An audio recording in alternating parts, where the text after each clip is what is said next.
Okay, I'll just turn off my video. I'm not quite sure because of the internet connection. So I'll just turn off my video at the moment. So hello, everyone. Once again, it's me, Geeta Gywali. Today, I'm going to presenting on the which Jane had showed earlier, the HR strategic wheel. So I'm presenting on one of the area of the HR strategic wheel, which is hire. Under hire, we have got recruitment and selection and talent management. So I know as an HR manager, we are all aware that what is recruitment, selection, and talent management. Still, I have just got a few slides in which we will be talking why recruitment, selection, and talent management is important in HR. When we say recruitment is the process of selecting a candidates, attracting the candidates for the jobs which we have in our organization. It is the process of searching a good candidates. It is a process of attracting a good candidates by our job vacancies. So first process is the job vacancy. So when we draft a job vacancy, we have to make sure that our job vacancy should attract a different pool of candidates to meet our organization mission and vision. So that is recruitment. So when we come to selection is the process of picking up the right candidates from the pool of candidates who has applied for the job.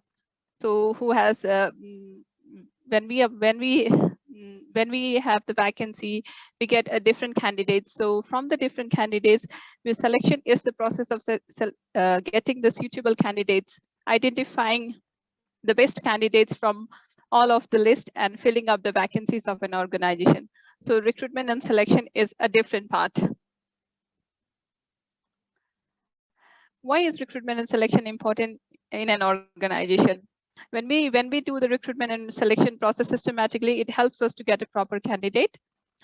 It will help the success rate of an individual and organization as well, so that the turnover, the probability of turnover will be less if we will do it by a process. It will help the organization legally, and there won't be any social obligation as well if we will do it. If there will be transparency in the recruitment process, there won't be any social obligation for an organization, and it will definitely increase the organization and individual effectiveness as well if it will be done in a proper way. There are different processes of recruitment and selection. First is the job vacancy, as I said earlier, and then there is the wheel, is the job analysis, and then attracting the candidate to apply for the vacancy, and then screening the application after the candidate applied, interviewing the candidates, selecting the good candidates from the interviewing pool. After selecting the candidate, training them, giving them an induction, boosting up their skills, and then after that, evaluation. So this is a circle which will be moving from one step to another again and again throughout the recruitment selection process. In TLMN, there are standards and practices which we follow throughout the recruitment and selection process.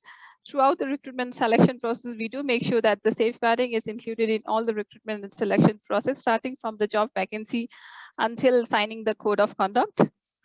We do make sure that the job description and the person specification is clearly mentioned, so that all are aware of their roles and responsibilities. We make sure that the applications form is used in where the safeguarding elements are also included. The shortlisting is done by the line managers, HRs, and the others SMT members as well.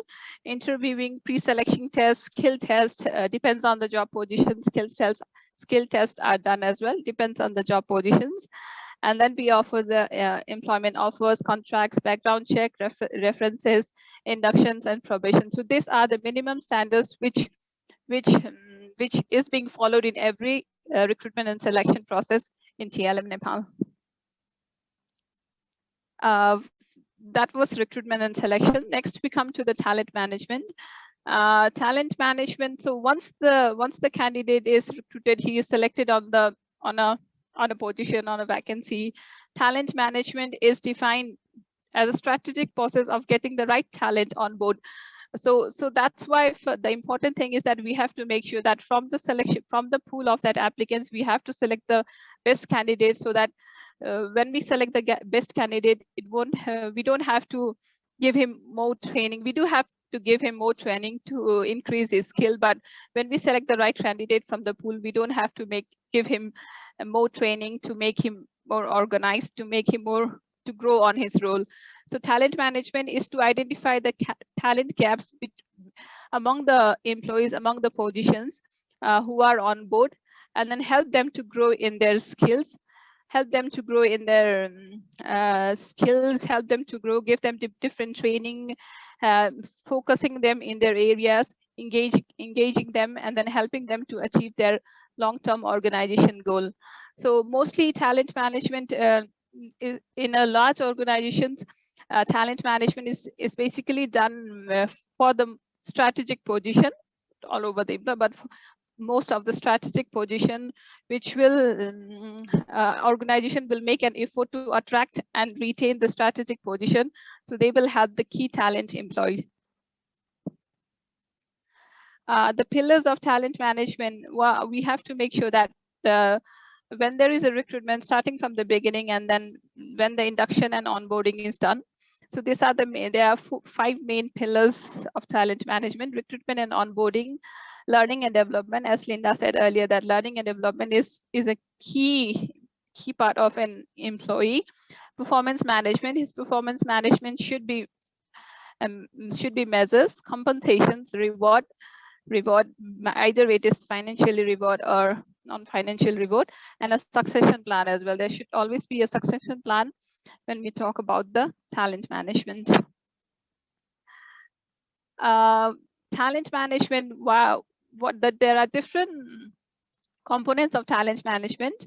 How to attract employee, when, as I said earlier, that to attract an employee, when we develop a vacancy, when we advertise a vacancy, we have to make sure that our specifications, our vacancy attract different applicants, so that they feel that, oh, I should apply for this job.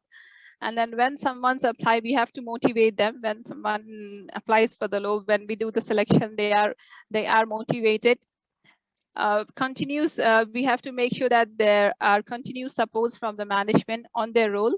We have to make sure that the employee performance is increasing. They are engaged in their role.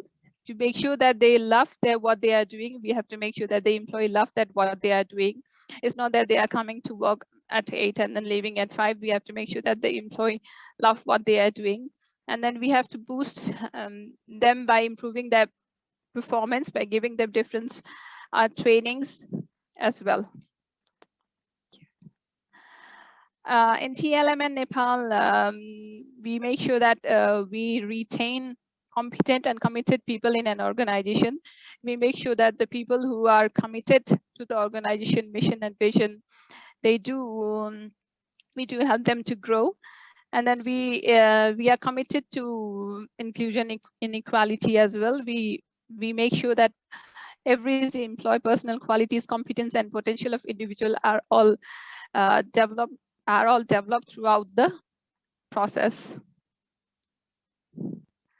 I'm not sure how many minutes I have shared, but I have got a video. I think that would be good to watch. I'll just share this link on the chat box. I think you can just watch it later on your spare times. That'd be good. Thank you.